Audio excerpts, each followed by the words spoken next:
Throughout time, roller coasters have come and gone. Only some become legends for their intensity and thrills. Each and every year, coaster fans like you venture to the parks, searching for that one special ride that stands out above the rest. You submitted your rankings, and now it's time to reveal the group of elite roller coasters that you have voted as the best of the best. COASTER-net Uncut is proud to present the 2018 Thrilling 32. Hello, ladies and gentlemen, and welcome to round 2 of the 2018 Thrilling 32 Bracket Challenge. I am Danny Miller from Binghamton, New York, joined as always by Andy Urbarchek from Chicago, Illinois. Andy, last week we went through the first round matchups. We had a very long show talking about the first round, and we had a lot of, it's our favorite phrase here, the perennial favorites. We had a lot of them moving on, but we had a few surprises as well. We had the Boardwalk Bullet moving on, knocking off the Wild Mouse. I think either one of those winners would have been a surprise, but we had rides like SCHWARZKOPF, some rides that people aren't familiar with, moving on, and then Troy knocking off Tremors in the Woodside, and then the big surprise, Cannibal beating Diamondback in the final matchup of the night last week in the steel bracket. A lot of people having that one wrong, and a lot of people having Diamondback winning a couple matchups. So we've had some upsets, but now it's the Sweet 16. We're down to 16 steel and 16 wood roller coasters, and we're going to narrow it down to 8 wood and 8 steel tonight and get our Elite 8 in each of the brackets. What are your thoughts going into some of these matchups tonight? Well, if I could echo the sentiments of some of our viewers, I'm just hoping that some of these rides that you may or may not ride on your 2019 yes, that's right. Get knocked out finally, yes. So you don't have to hear it every single time. Well, European rides moves on. Well, Well, yep, and if I'm going to ride it in 2019, I will be sure to let you know continually, because I know so many of you appreciate the fact that I point that out. And again, I do want to address one thing here, because it was brought up to us during the week last week. As we've kind of let you have a peek behind the curtain at how we do things, but we also leave some things in the dark a little bit. Over the past 2 years, we've done a really good job of trying to automate the voting process for the Ride Warrior Choice Awards and the calculation process and improve that, but also calculating the bracket submissions and the points. And this year, I created a new system to calculate. So in previous years, I've manually inputted all of your bracket submissions and calculated the results. This year, I created some code and a little program to calculate the results based on the input of the Google form. And as we always say, if you feel that your score is not correct, after each round, to let us know, and we will double check for you. We did have a few folks reach out saying that they thought that their score was off by a point, and I went back today and checked, and sure enough, there was a little bit of an error where the calculation of the points didn't like parentheses. So when you typed in Goliath and then put SFOG for Six Flags Over Georgia in parentheses, it wasn't counting that as a correct score. So I've gone back and fixed that. I've rectified that. So now from here on out, the standings for everyone that we show at the end of the show should be accurate. And again, if you don't think your score is correct, please reach out to us and we will fix it. That's if it is incorrect, that's how we improve here, Andy. I'm gonna own up to it here, because I did make a mistake. Well, I think you made one other mistake too. Can we have the entire poll recounted as well? Because I'm pretty sure Raptor was supposed to be in the top 32. No, I can guarantee you that Raptor is not supposed to be in the Thrilling 32. I can guarantee you that. Danny Miller, I'm pretty sure that you screwed Raptor again. And this just goes to prove that you don't know how to count. So yeah. Well, no. I know how to count. It is Google Forms who does not know how to count. Google Forms does not like parentheses, as we found out. Poll. Fake poll. Okay. Yes. So once again, if from here on out, if you do feel your score is not correct, please reach out to us. We will double check your submission and make sure that everything is going is being calculated correctly. We've kind of advanced our calculation system this year. So, it was done by me, and I make mistakes, I made one last year in the Thrilling 32, having X2 not moving on, which consequently would have been beaten in the next round anyway. But, I'll own up to that, and hopefully I've worked all the kinks out. This is how we're going to get this poll and this contest to be better in years to come. So, Andy, now that I've embarrassed myself and owned up to my mistake, and we've hopefully rectified it, are we ready to get into the matchups, or do you look like you have more to say? I think I've said my piece. I am ready to find out what coasters move on into the Elite Eight here.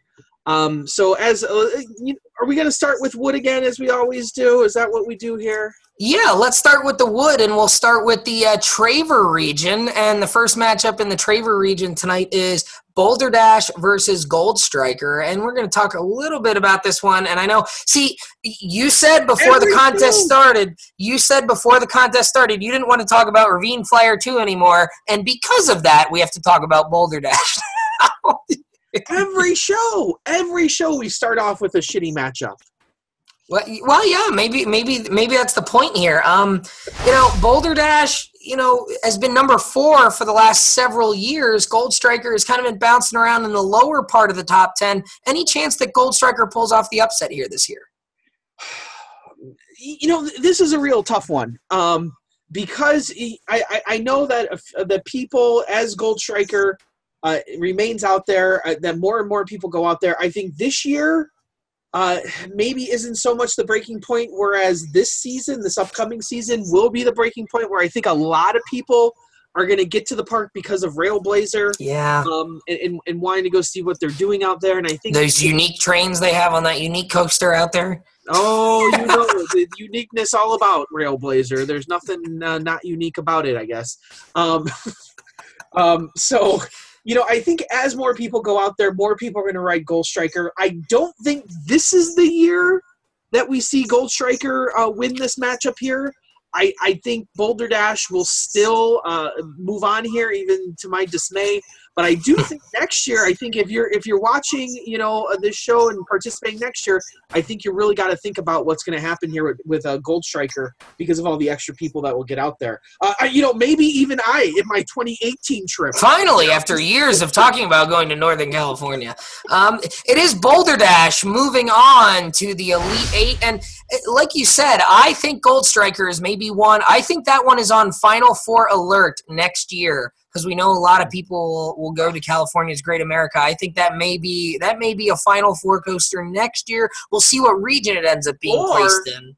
Or it has the Nemesis effect on it. And we saw what happened to Nemesis. Final Four coaster in the past. All of a sudden, more people ride it. Nemesis no longer in the tournament. Yeah, very true. That's a very solid point there. So, but Gold Striker winning one matchup will not go any farther this year. Boulder Dash once again going to the Elite Eight. And it will take on the winner of the poor man's voyage versus the actual voyage, as you would like to say.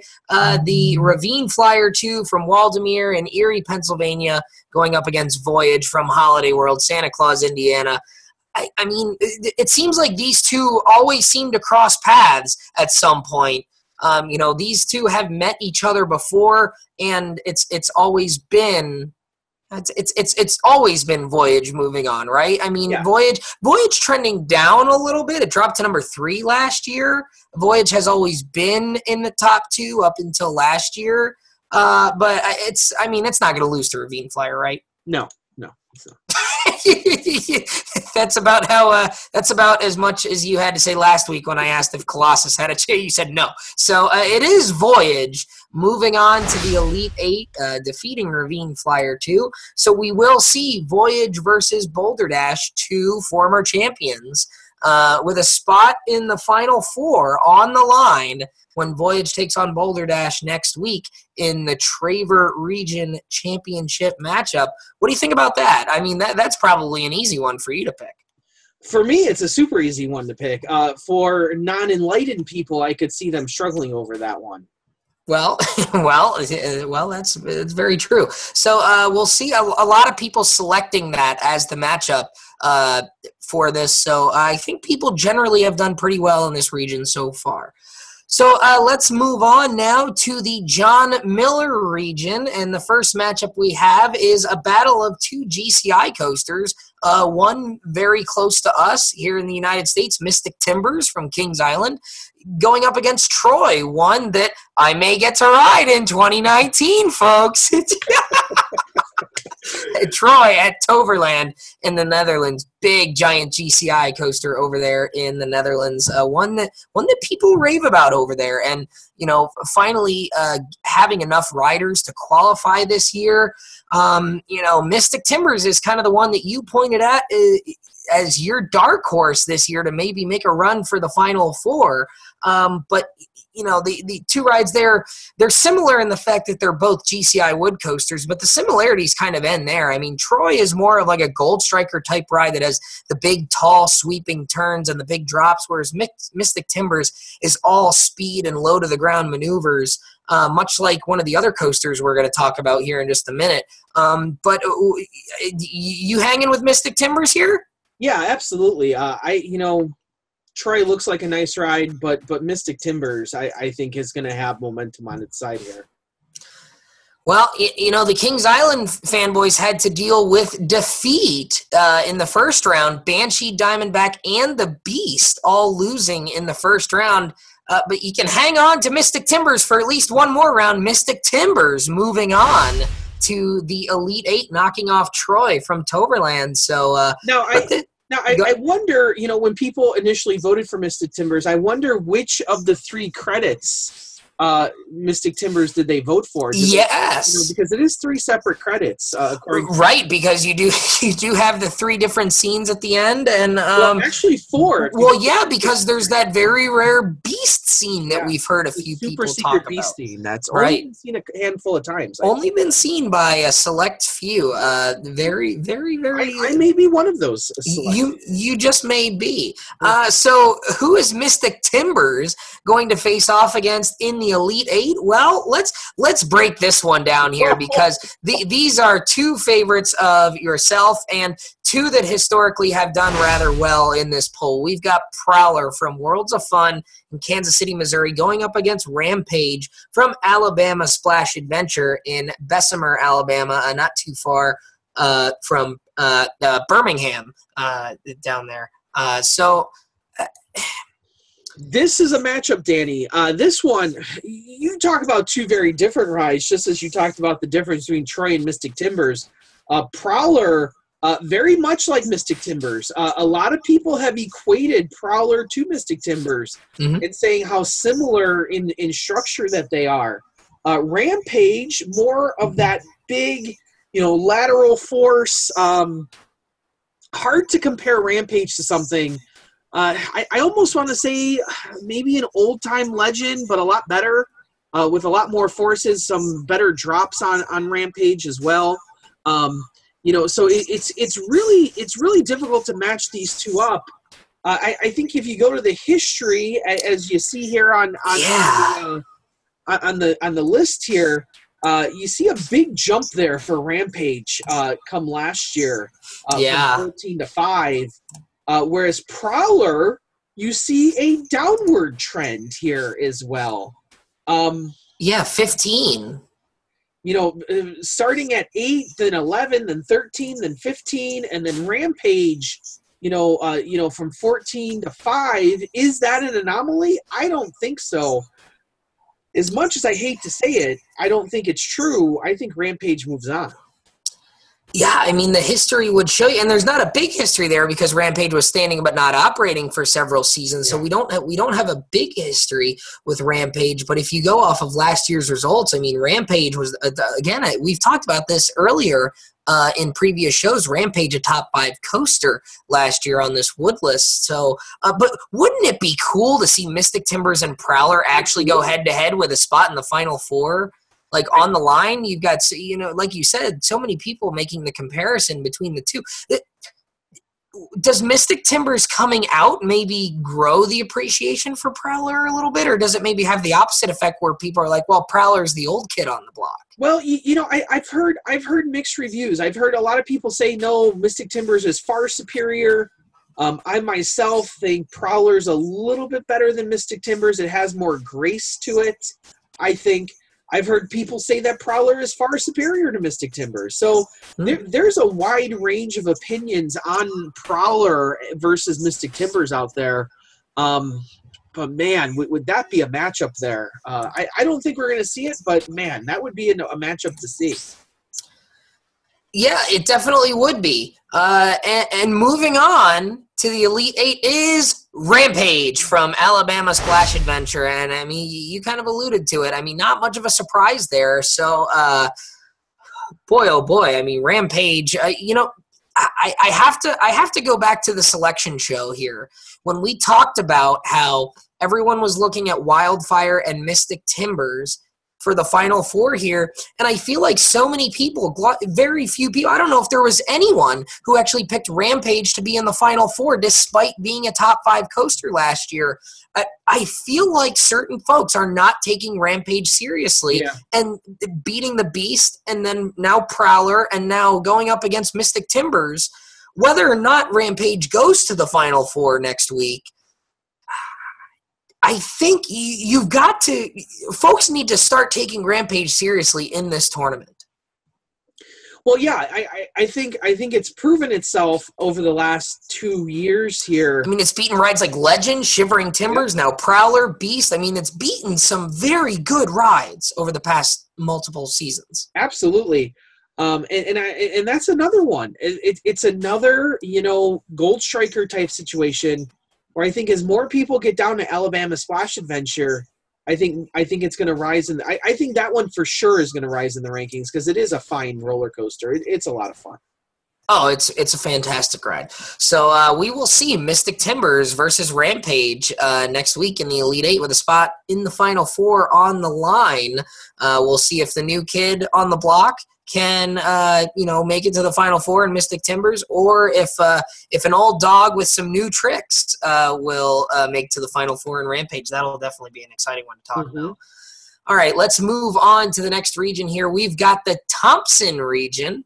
And, we're going to talk about, again, we've got two that maybe at the beginning of this tournament you wouldn't have necessarily expected to make it past the first round. We got Boardwalk Bullet from Kemah Boardwalk just outside of Houston, Texas, going up against the Legend from Holiday World, Santa Claus, Indiana. And, if you look at the graphic on this one, this is an interesting one here because Boardwalk Bullet, as we talked about before, the first time ever in the Thrilling 32 here, so it's not surprising to see that it's been lower than 32. But what's interesting is of all the years that it's had enough riders to be properly ranked, last year was actually the lowest that it was ranked at number 45. So, and this year we know it's in the top 32, and we know it's at least number 31 because we learned last week that the Wild Mouse was number 32. So we know Boardwalk Bullet is at the very worst number 31. And then you look over at Legend and look at how that has kind of been in the high teens, low 20s range. I feel like because Boardwalk, even though Boardwalk Bullet has been low in the past, the fact that it's in the tournament now, I feel like this one could kind of go either way. Well, yeah, this is a matchup where you look at it on paper that like you said, Boardwalk Bullet is significantly higher than it's ever been. But Legend is a ride that's always been, meandering towards the bottom half of the 32. So could Boardwalk Bullet overtake Legend? I think you got to also look at, though, that Legend, fell a little bit and now is on a slight upward take, and you wonder if it's because of all the retracking. I personally don't like the new Legend, but a lot of people do like it because it's easier to re-ride now. For sure, that's no question, especially that ending where you're not, thinking you're going to die in the 30 seconds. You and I were big fans of that ending. Well, I know, but a lot of people don't like the sensation of near death.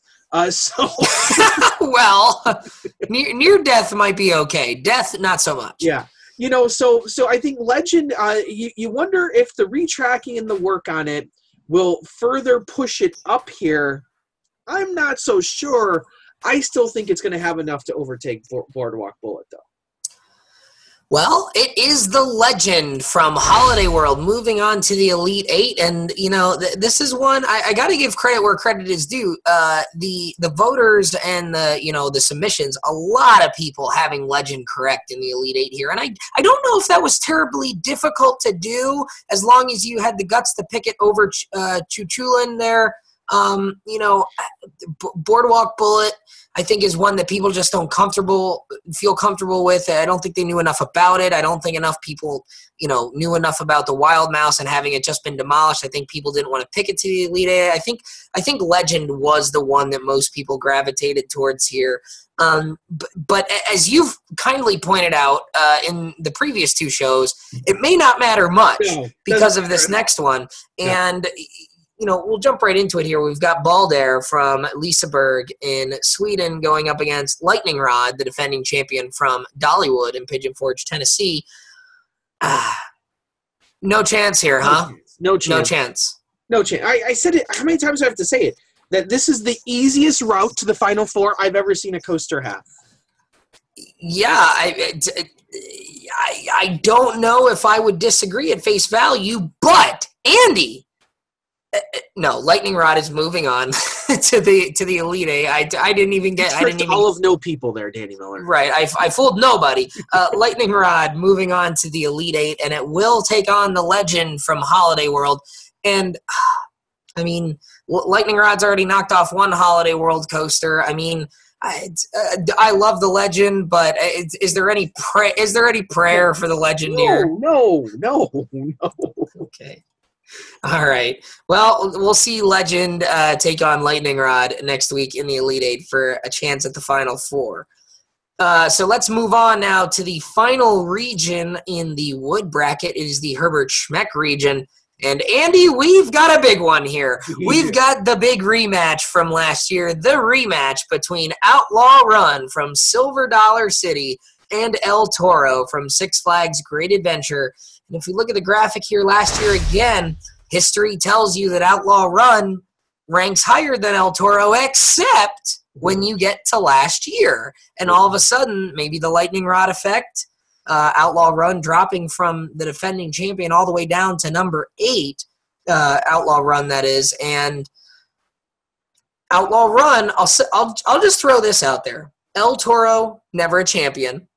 Outlaw Run, the only 2-time champion of the wood bracket. Does that give you any hesitation from picking El Toro, which was much higher last year? Even though Outlaw Run has been the superior ride more years, does last year's result outweigh the fact that Outlaw Run has been the higher coaster many more times?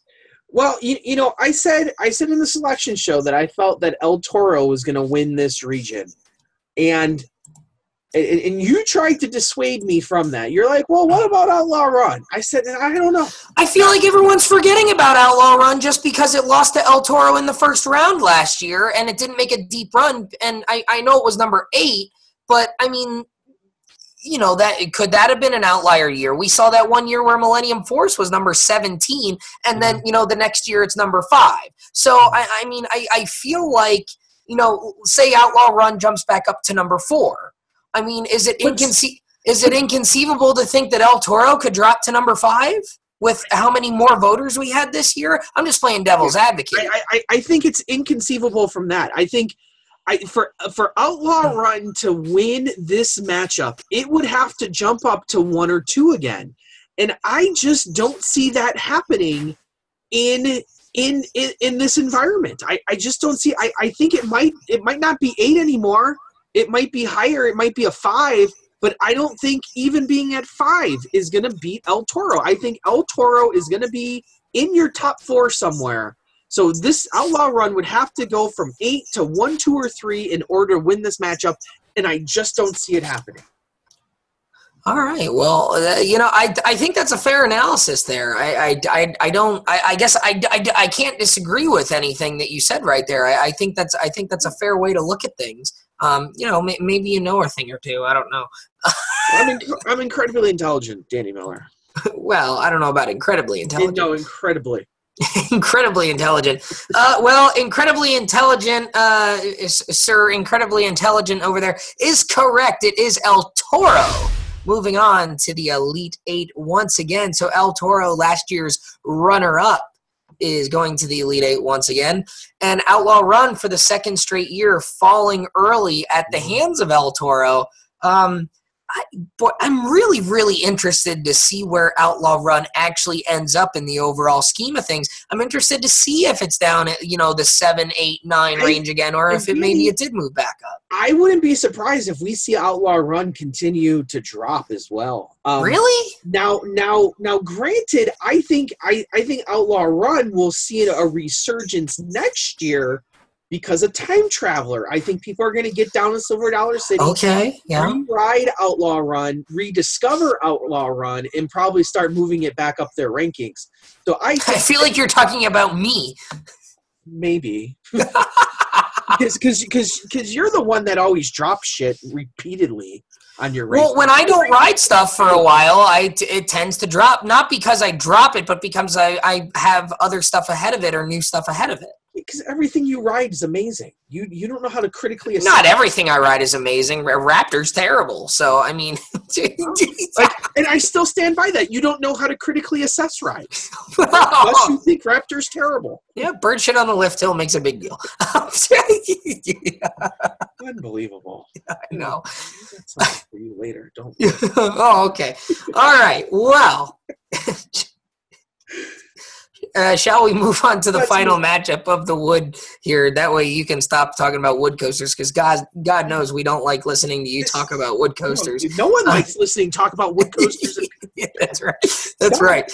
We've got the Phoenix. RMC them all. I haven't seen a ride on this list that shouldn't be RMC yet. Oh, okay. All right. Well, Phoenix from Knoebels Amusement Resort at Elysburg, Pennsylvania, going up against Hades 360, maybe one that ought to be RMC'd, up there at Mount Olympus.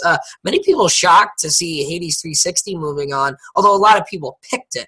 A lot of people saying Hades 360 maybe shouldn't even be in this bracket. But, it's won a matchup here. What are your thoughts on this one? This kind of, one that everyone's ridden up against one that next to no one's ridden. Yeah, Phoenix is such a strong ride, and Phoenix usually gets screwed somewhere along the route here. So I think Phoenix will move on, but then it's going to hit a buzzsaw here coming up pretty soon. Well, I mean, the numbers would say that El Toro might be that buzzsaw, but yes, Phoenix does move on to the Elite Eight. It does take down Hades 360, so... we got El Toro versus Phoenix in the Elite Eight next week. And, look at the Elite Eight class here for a second. So we've got Boulder Dash versus Voyage. We've got Mystic Timbers versus Rampage. Then we've got Legend versus Lightning Rod, and now El Toro versus Phoenix. I mean, if you were to go through the entire 32 coasters that were in this bracket and try and pick the top 8, you might have picked those 8 based on where they were in the bracket. I mean, I think Outlaw Run might be one that people would put in their top 8 if you were just to pick a random 8, but knowing that it was in the El Toro region, I don't know if there's any big upsets in terms of the second round and what is left standing at this point. Yeah, there's a few close calls there, but between two equally matched rides, like the Prowler Rampage thing, right? I don't think there's any real shockers of, if you were to say, like you said at the beginning of this, if I showed you these 8 rides and be like, hey, should these be in the final 8? You'd probably be like, yeah, You'd be like, yeah, I believe it. Yeah. All right. Well, any final thoughts before we move on to the steel? Well, I think it's going to be an interesting, battle. Like we got some big ones left there, and it's going to be interesting to see who comes out. I gave you my final 4 for both the wood and the steel. So far, I'm still right on everything. Yes, you are. Final four. So yes, you are. You gave your Final Four, and your Final Four is still alive and well. And that is not something we can say very much in the history of this tournament. We cannot say that Andy Barczyk was right, but so far he's not. The old boy's not doing too bad so far. Now let's see how he fares in the steel side of things here. Let's go to the Wardley region. And, we talked last week about how these first two regions, 6 of the 8 coasters remaining here outside the United States, so our European friends, they're rooting for their coasters here to knock out these last two U.S. coasters on this side, I'm sure. The first matchup, we've got the Battle of Two Intamins. We've got Skyrush from Hershey Park in Hershey, Pennsylvania, going up against Terran from Phantasialand in Germany. And, Terran, again, number 2 last year in the favorite new ride voting. And one that, you picked as kind of your dark horse to maybe make a run this year, but I know you are a massive Skyrush fan. Mm-hmm. Is this what you picked Terran as your dark horse here? Are you having second thoughts knowing that Skyrush has made it past Yeah, I know a big hiccup here was, does Skyrush have enough to pass Phantom's Revenge because they were right next to each other last year, and Skyrush has had such a hot and cold ranking over the years with this. Now that Skyrush has moved on, do you maybe rethink Skyrush Terran? I feel like a lot of people picked Terran who have Terran going to the Elite Eight, picked it because they weren't sure about Skyrush. Now that it's moved on, do you maybe think Skyrush might be the one to pick here? Because I said in the selection show that I thought Skyrush might be the Final Four coaster here because we didn't have any of the past champions in this region, so you kind of had to find one that you liked, not based on history. Well, I tell you, if Skyrush is that ride where Skyrush is we've never seen it there. We've never seen it very, super high in the rankings, but it's one that a lot of people feel should be there. Mm-hmm. Where perception is that Skyrush is a Final Four ride, if not, a champion somewhere in some universe, in an alternate timeline. But man, I tell you, this is why don't we have a matchup on this one? Oh, because Terran doesn't have any history, so we really don't know. There's no point in putting up a graphic here because Terran's got nothing. But man, this is a tough one. I picked Terran for the Final Four. I'm a lot less confident sitting in my chair right now to think that it's going to go past Skyrush. Let's be honest here for a second. Did you think that Skyrush, you were probably worried that Skyrush wouldn't beat Phantom's Revenge, knowing that they were right next to each other last year, and also consider the fact that, I think a lot of people like Phantom's Revenge in this tournament because of what it did 2 years ago, beating Millennium Force. I think that still sticks in people's heads that, hey, this is a ride that beat Millennium Force 2 years ago. This is a ride that does well in this poll, and because we talked about it last week when we went over that matchup, the fact that Skyrush has had such an up and down history here, Skyrush is the ride that everybody loves, but it's the ride that people don't trust. Yeah. And I'll say this, if it was Terran versus Phantom's Revenge right now, I have Terran moving on, no question. No question in my mind does Terran move on there. But being up against Skyrush, it does lead to a lot of question marks here, and I don't know. Well, Andy, strap in because we're headed into the unknown. We've got Terran from Phantasialand moving on to the Elite Eight, knocking off Skyrush. How about that? Terran. That I don't know. I personally, I consider that an upset because of how many people I know love Skyrush. Yeah, I consider that an upset, and I consider this possibly the toughest region to pick in any of the regions. We talk about that region of death. That was a region of heavy hitters, but this is one where you really had to think. Like it's not even about heavy hitters; it's about nuance. This is a nuanced region. Yeah.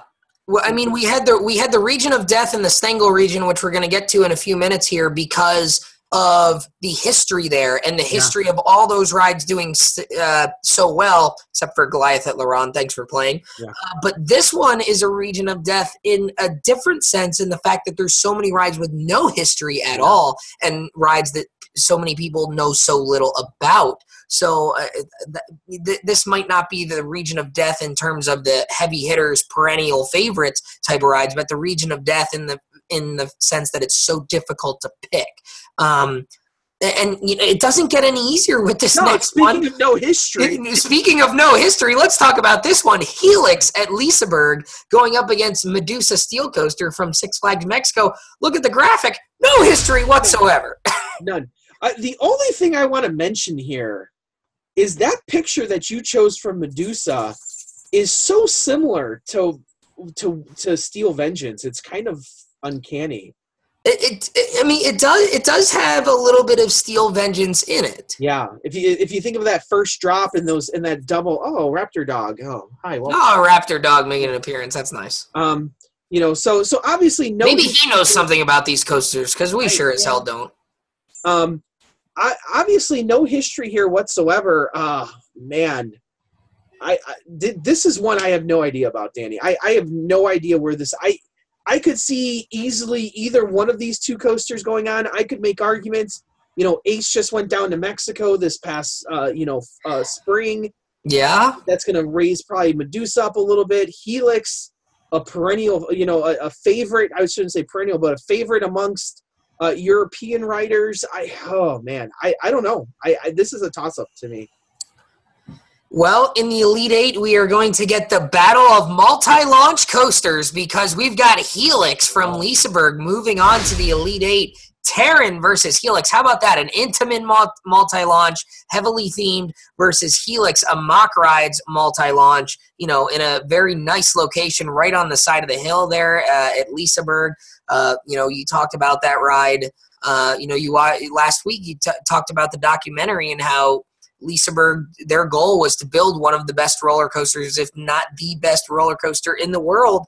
And look at this. It's on to the Elite Eight this year in the Wardley region. And let me say, color me a little bit surprised here because I thought Medusa would have more voters on its side than Helix did, and I'm a little surprised by this. Well, we did hear a lot of folks talk about how they thought that Superman at Six Flags Mexico was better than Medusa. I heard a lot of people say that. Yeah. But Superman, oddly enough, not in the Thrilling 32 this year. So I don't know if I'm incredibly surprised.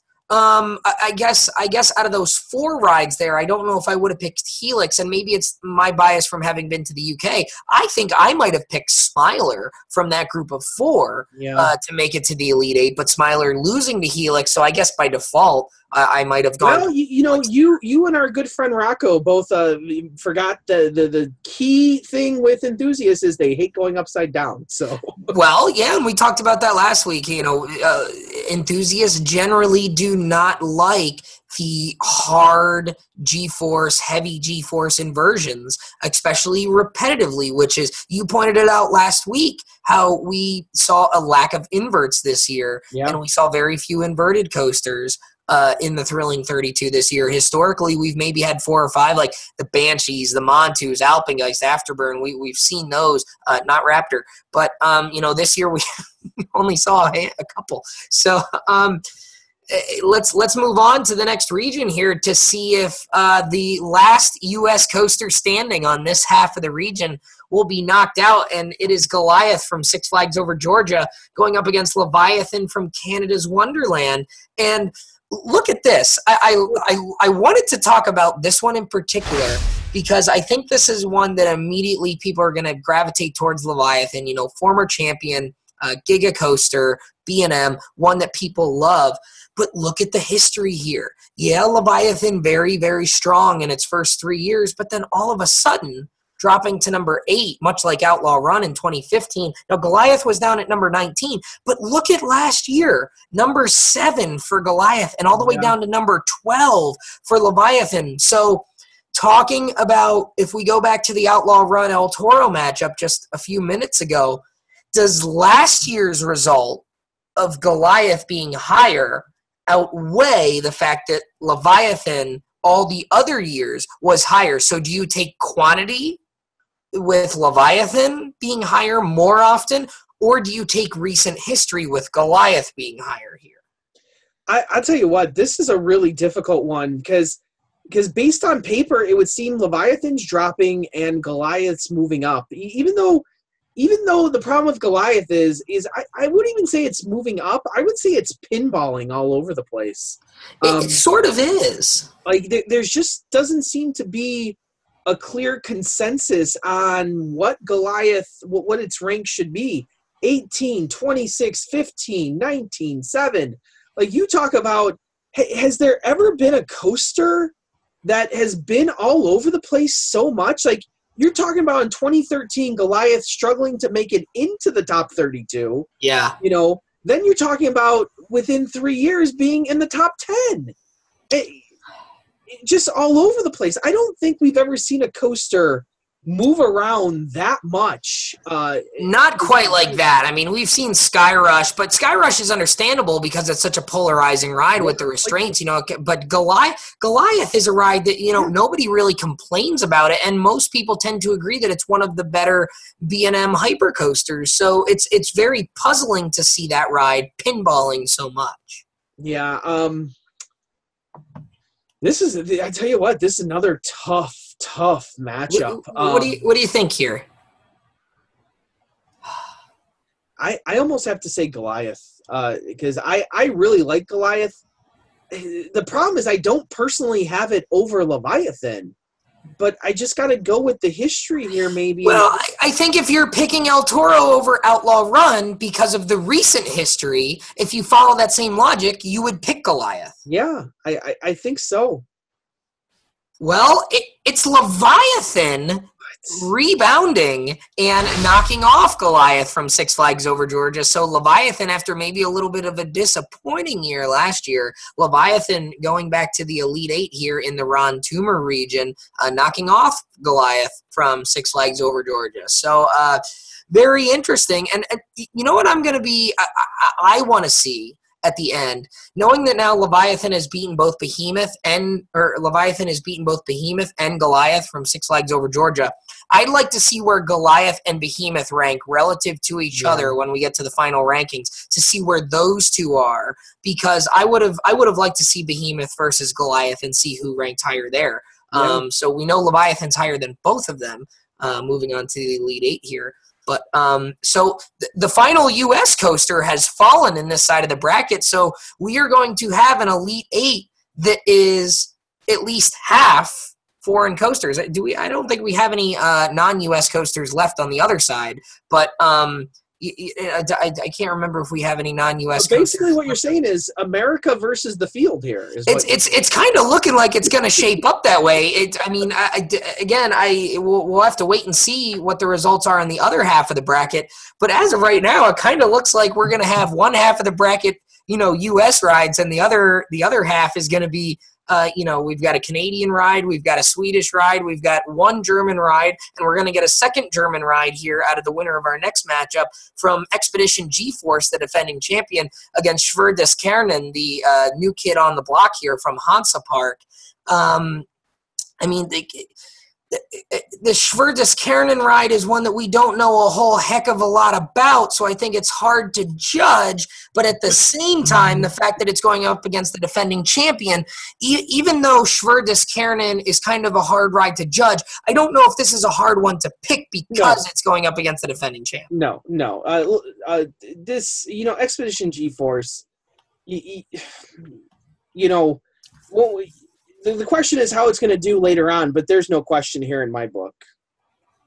Well, it is Expedition G-Force continuing its quest to become the first repeat champion in the history of the Thrilling 32. Expedition G-Force will take on Leviathan in the Elite Eight. So we've got two German rides, a Swedish ride, and a Canadian ride on this half of the bracket. We'll see how the other half shapes up here.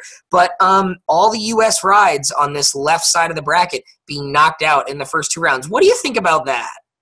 I think it's interesting. I think it speaks to, the global nature of the Ride Warrior Choice Awards, that, you know, we've had a whole bunch of European voters and overseas voters voting in this poll. We have a lot of experienced riders that have been all over the place to you know, get some, you know, cross comparisons in there. So it's not surprising to me, especially given what I find interesting too is that, you know, with the exception of like Expedition G-Force, you know, a lot of these Final Four rides are new coasters. And that's not surprising to me because it seems like Europe's building better stuff than America over the last few years. Yeah, that's a fair point. So when you look at like Helix and Tyrone, those are rides that people look at point of views and they're like, why can't we get those here over in the States? So it's not surprising to me then that these rides are moving up into people's lists, and that when you know, other people get over to Europe to finally ride them, that they're saying, hey, these are real fine rides. It's not surprising to me in the least bit. Yeah, that's a very, very, very valid point there that you make. So we'll see how things shake out. You know, Terran and Helix, two very new rides, and then Leviathan and Expedition G-Force. Maybe not Leviathan so much, but those are two rides that have been around for quite some time. You know, a lot of people have gotten to ride Leviathan at this point, at least over you know, on this half of the pond. And then, you know, over Expedition G-Force 1 that a lot of folks have ridden over there. So we'll see how that shakes out next week. All right, let's move on to the Werner Stengel region, the region of death, the region of the perennial favorites, if there ever was one. And this first matchup here, we've got Iron Rattler going up against Intimidator 305, the RMC from Six Flags Fiesta, Texas, against the Intamin Giga from King's Dominion. And you know, on paper, this one I think is a bit more interesting than I think this one's a bit more interesting on paper because of that first year of Iron Rattler. And I think some folks might be looking at this and be a little surprised at how well Iron Rattler has actually done in the history of this poll. I don't know. What are your thoughts on that? I mean, I know Intimidator 305 always last year, for the first time ever last year, I-305 not in the championship match. So I don't know, you know, does it get back there? Is I-305 trending down just a little bit? I don't know. What are your thoughts here with I-305 and Iron Rattler? Well, first, I don't think it's any surprise that Iron Rattler is the way it is. I really love Iron Rattler. It's still in my top 10. And I think a lot of people feel that Iron Rattler may be the best of the RMC hybrids currently out there right now. At least people with sense anyway. So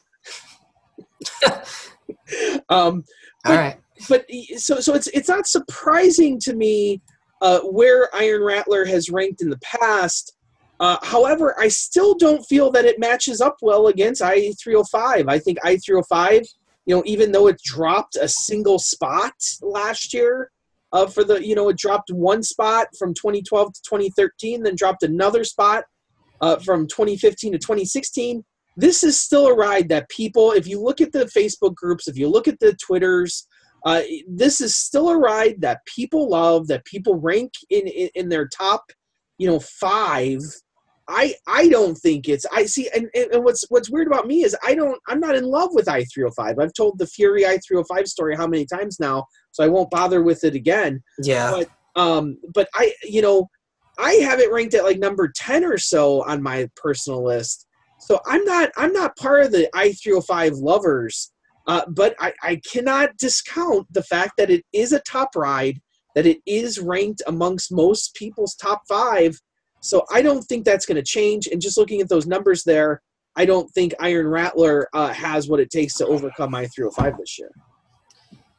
It's you know, good analysis once again. It is Intimidator 305 moving on to the Elite 8 once again.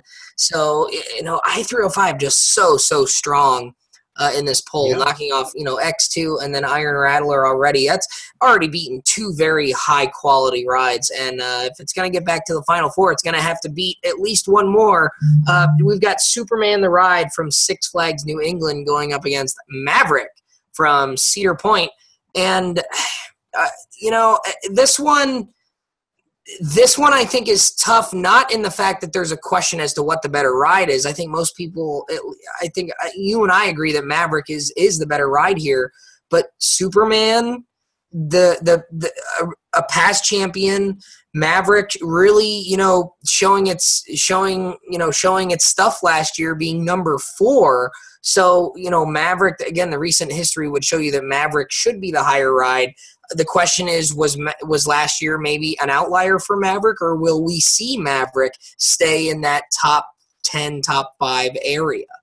Well, you can call it Superman, you can call it Bizarro, you can call it whatever you want. I call it garbage. Come on. This is not even a discussion. Anyone who thinks Superman is better than Maverick is a loser, basically. It's not even a comparison between these two rides here. That Maverick is so far and beyond better than Superman, it's disgusting. And I'm disgusted by the fact that Superman won so many awards for so many years, and I don't quite know how, because I was less than impressed when I rode it. Is it a good ride? Sure. It's a ride that is fun, is exciting. Is it a top 10 ride? Not a chance. Not a chance. Whereas Maverick, I think, should be in everyone's discussion of, is that the best roller coaster in the world? Well, it is Maverick moving on to the Elite Eight, and I don't think that's a huge surprise to many folks. That is one that most people had correct, so good for them for not falling into the trap. I think the only people maybe who didn't have Maverick are the folks who picked Millennium Force over Maverick in the previous round, so sorry for those folks. But how about this? Maverick versus Intimidator 305 in the Elite Eight, because, we always heard how, Rob Decker said, we took the idea of what was Maverick and we put it on the back end of Millennium Force's lift hill, and that's how they came up with I-305. And we're going to get Maverick versus I-305, and we'll maybe settle, which is the better ride.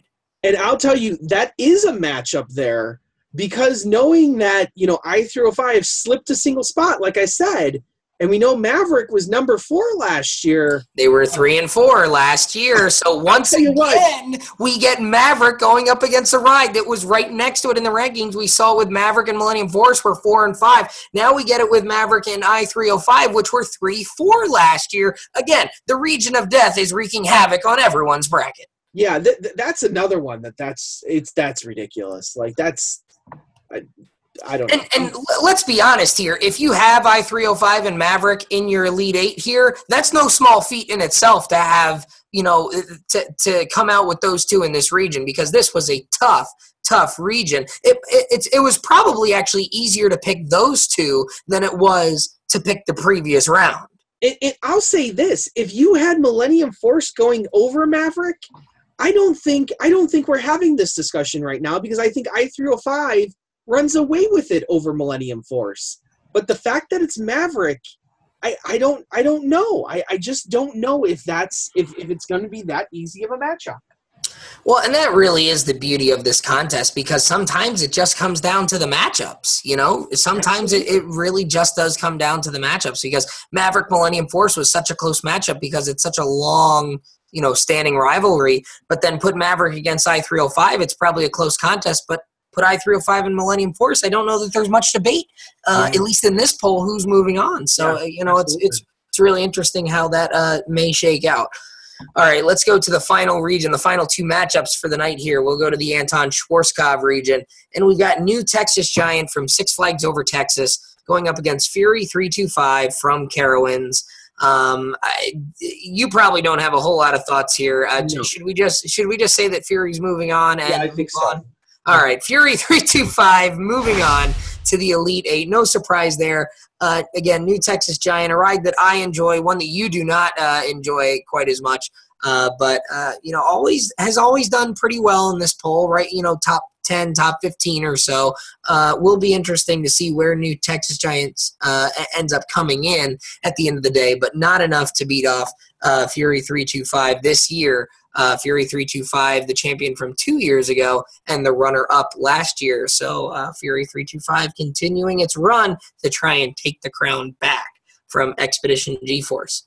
All right, final matchup for the night, and this one is one that we need to dig into, and we need to dig into it because of what Cannibal did last week. We've got Twisted Colossus from Six Flags Magic Mountain going up against Cannibal from Lagoon out there in Farmington, Utah. And, you know, Twisted Colossus and Banshee was a tough one for folks. There were a lot of folks who, you know, picked Banshee, a lot of folks who picked Twisted Colossus, but then almost everybody picking Diamondback over Cannibal last week. And then Cannibal pulls off, I think you and I agree, was the upset of the first round. That was the big upset in the first round. And now, you know, some folks having Diamondback beating either Twisted Colossus or Banshee to go to the Elite Eight. So now, if you have Twisted Colossus going to the Elite Eight, are you all of a sudden worried that Cannibal beat out a ride like Diamondback? You know, could we be seeing the Terran Helix sort of effect here with a ride like Cannibal? You know, it's really hard to judge at this point. It's because you really have two options. Is Cannibal making that strong of an entrance here onto the Thrilling 32, or is it a marginal entrance onto the Thrilling 32 and Diamondback taking that much of a dive?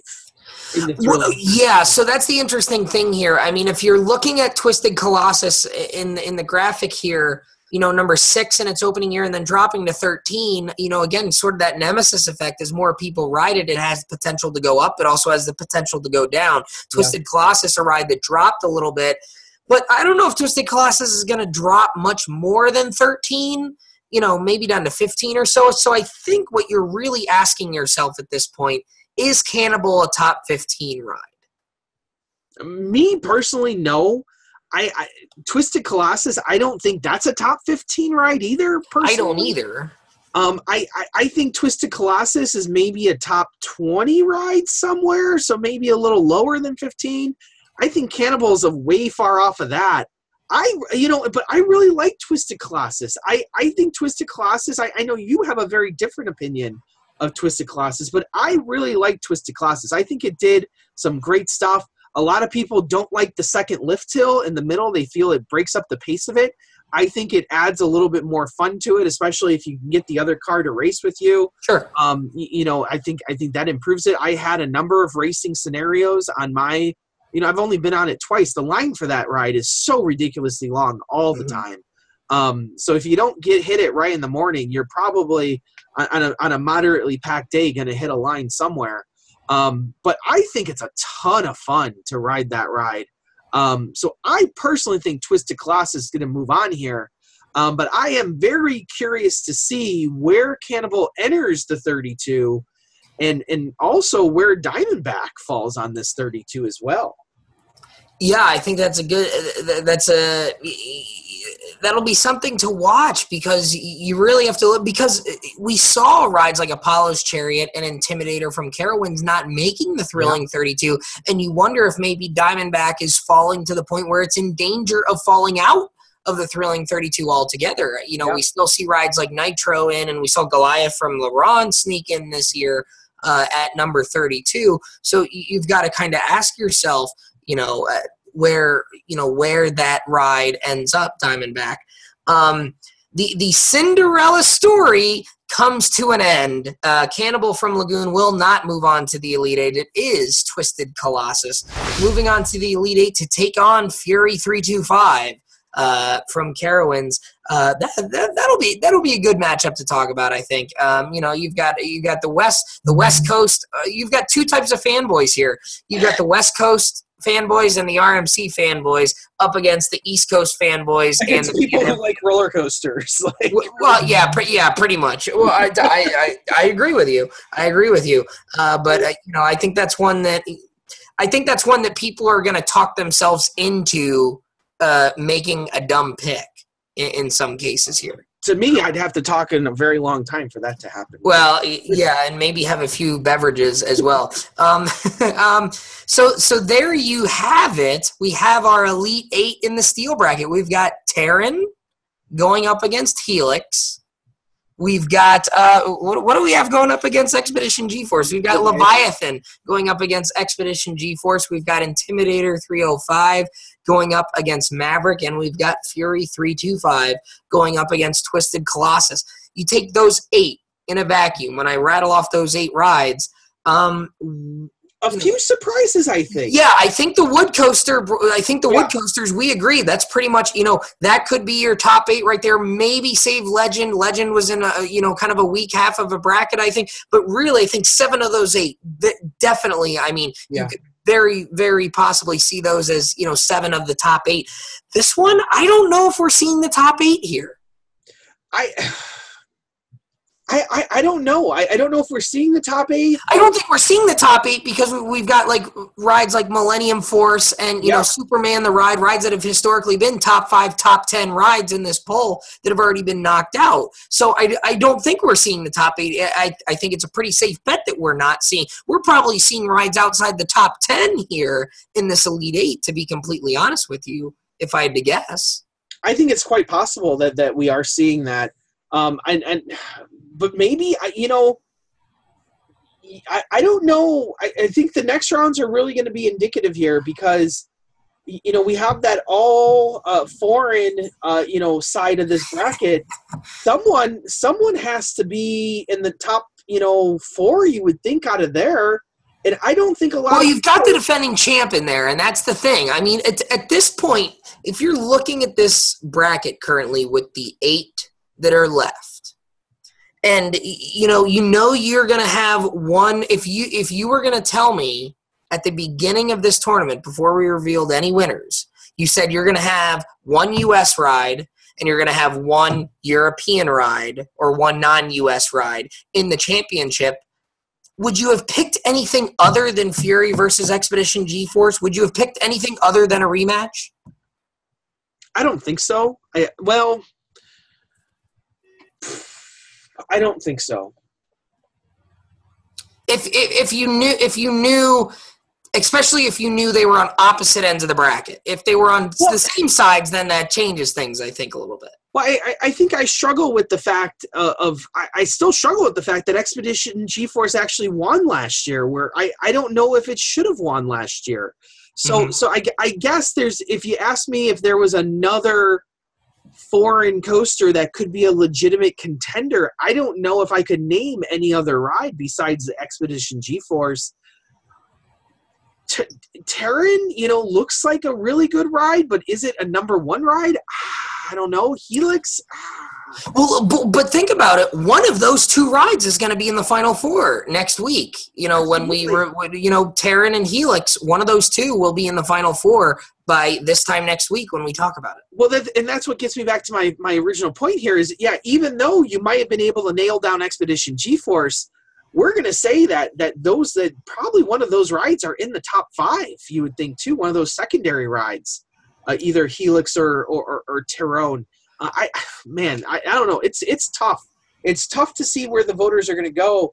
And I think, if anything, this is going to be one of the most interesting reveals of a top 50 we've ever had. I think so. And there's a lot of question marks here. Yeah, and a lot of new rides and a lot of European rides that we've never seen before. So it's definitely going to be an interesting reveal. And we've got other European rides that have been in this tournament for many, many years that are already knocked out. Rides like Nemesis and rides like Blue Fire that have been knocked out. It's going to be interesting to see where those rides ends up. Nemesis was probably the one coaster I would have chosen to maybe go to say that maybe that was a number 1 coaster based on the way you fools were, raving about it. So, maybe that was probably the one I would say, and I completely forgot about it because it made an early exit in round 1. Yeah, exactly. And if you would have said one European coaster and one U.S. coaster is going to be in the championship, you said Nemesis might have had the chance, but then you would have had to pick a U.S. coaster from the other side. So what would you have picked? Fury, probably. No, Fury's in that same side as Nemesis. Oh, well. So where do you go? You would have had to go to like Sky Rush or something like that, right? That's probably where you would have had to go. Yeah, seriously. I don't know. This has been quite the conundrum here.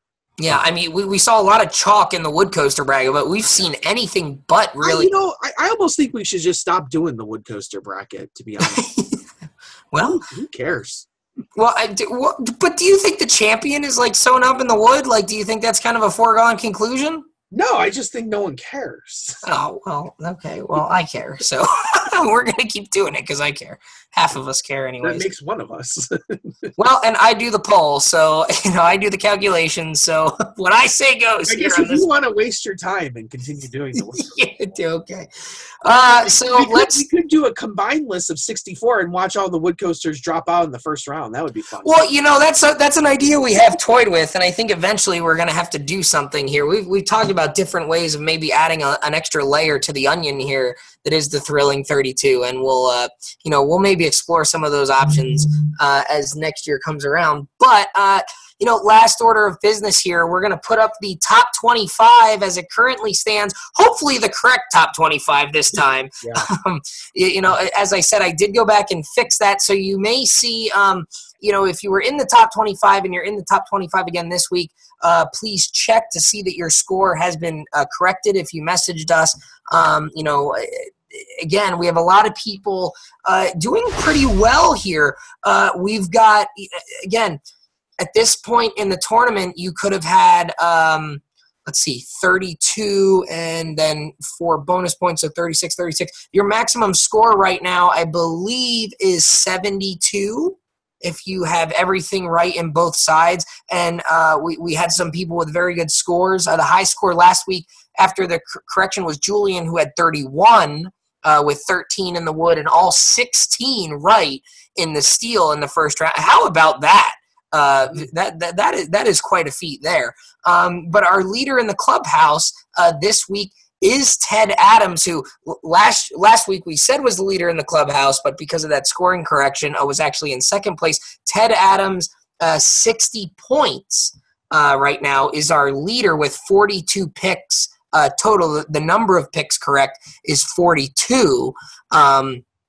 So 60 points total, having all 8 correct in the wood side and 6 of the 8 correct in the steel.